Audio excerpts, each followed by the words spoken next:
when we look back from first generation to the third generation of solar cells.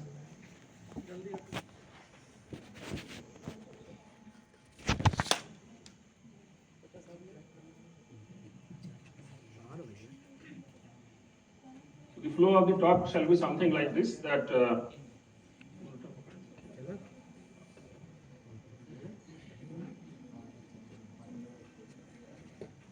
very quickly I will classify the solar cells, then a brief about the silicon-based solar cells, thin-film-based solar cells, and then a little more detail about the third generation, dye-sensitized and quantum dot-based solar cells, and possibly some hint for the future also. So as we know that sun radiates as a black body, and the radiation that comes to us, the energy that comes to us is absolutely free. And if we can tap that energy, then probably we can solve all sorts of energy problems that we talk about and think of. More importantly, sun is reliable. Every day it shines and there is no fault or no failure. And therefore, we need to think of that how we can tap this energy. In terms of science, when we look at the sun's radiation, then we classify broadly that there is some ultraviolet component, some visible component. These two added together is almost 50%, it is 51% rather, and the 49% is infrared, that is used for the solar thermal conversion, heating type of things. So when we talk about a solar cell, then it is a device that converts the light energy, the photon energy into electrical energy, the electrons, holes. And therefore, to do that, we need a material that can absorb the light, for example, a semiconductor or a dye, and immediately need to separate the charge carriers that are generated due to light absorption, and then we need a junction for that. So including all these things, the people started working first on silicon, because silicon is the most common type of semiconductor which is available to us, and the single crystal type of activity started with the silicon. So this is something which we commonly see all around us, commercially available. We call it as the first generation, but the problem is that we need to have a silicon which is very pure. We write it as 5N, which is 99.999%. The process of purification and the crystallization that makes it very complex and very expensive.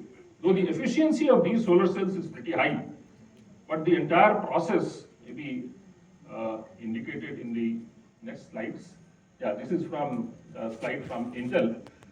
If we take sand and then we do the thermal processing so that we can finally get one ingot which is at least 99.999% pure, it is a very complex process, and that too, when we crystallize this, making a single crystal of certain orientation 111, then the total process includes lot many of energy and the cost that increases like anything. Moreover, nowadays the electronics people say that there is not enough silicon that we can give you for the solar cell application, and therefore we need to think of something else. And that something else came as the second generation in terms of the thin films. There are a variety of options of thin film based solar cells. This looks like something like this. What we need to do is we need to have a substrate, then put one layer of semiconductor, another layer of semiconductor on top of that, and this junction between these two semiconductors that works as the solar cell.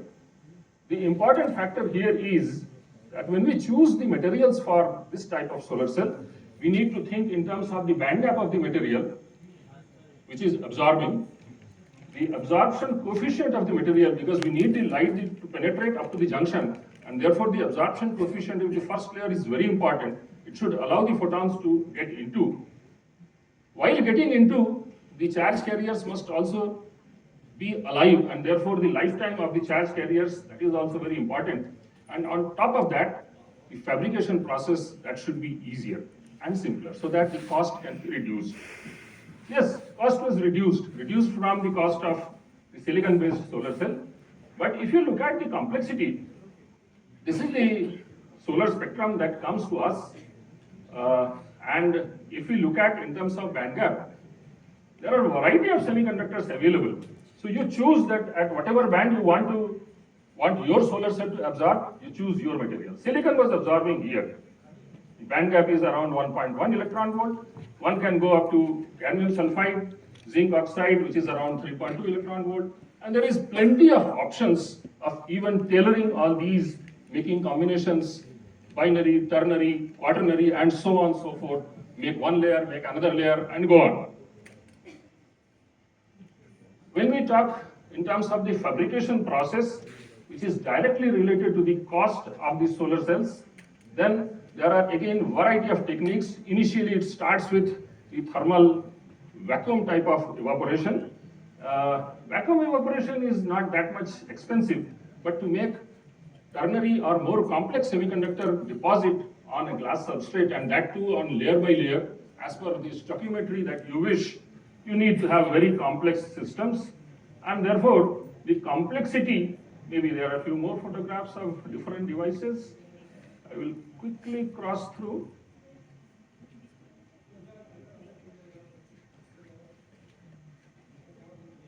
So this complexity of the fabrication process increases the cost of the solar cells. And that made again people to think of the third generation solar cell. This third generation solar cell is in fact the first one, the dye-sensitized solar cell based on nanomaterials and dyes. The second one, this is based on the polymers, commonly known as OPV, organic polymer photovoltaics. And the next one, some people call it in third generation, some people talk it as the fourth generation, that is based on the perovskite based materials. I will try to stick up to these dye-sensitized solar cells. As the name suggests, it involves a dye material, and since there is a dye, the solar cell will appear colorful. This is probably one of the initial photographs shown by the KIST South Korea group. They displayed this solar cell like this. Believe me, it was heavy because it consists two glass plates sealed together and the electrolyte poured into, and therefore the entire structure becomes heavy. It is not possible to use it outside as the silicon-based solar cells we use. So what we generally do that we assemble some nanoparticles on a transparent conducting glass plate. The nanoparticles are commonly of TiO2. I will talk a little more about this. And dye molecules are added onto that. Then some electrolyte is poured into, and on the other side we close it with another glass plate which is coated with platinum. Sounds very difficult, platinum, most expensive metal. But no, it is not required to have a sheet of platinum, only some scattered islands of platinum that works as perfect counter electrode, and one can go ahead with that. So these are the components of this dye-sensitized solar cell. The first one, the first nanoparticle based photo anode that we call. The second one, the dye. The third one, the electrolyte that contains a redox couple. And finally, the cathode. The first one, most commonly it is on FPO, fluorine doped tin oxide, but it is on a glass plate. So therefore there will be reflection. Reflection means loss of photon that is coming to us. We need to think about the transparency and absorption at the photoanode, and therefore we need to have a thin glass plate. While assessing the cost and expenses of dye-sensitized solar cell, this part comes out to be the most expensive part. Because to have a glass plate which is uniform in thickness, less reflecting, and at the same time hard enough, that becomes the most expensive part in this. Though dye and platinum, it sounds very high, but believe me, the requirement of those materials is so small that this glass plate that becomes most expensive part here. We quote a blocking layer, generally do not talk about. This is something which is hidden.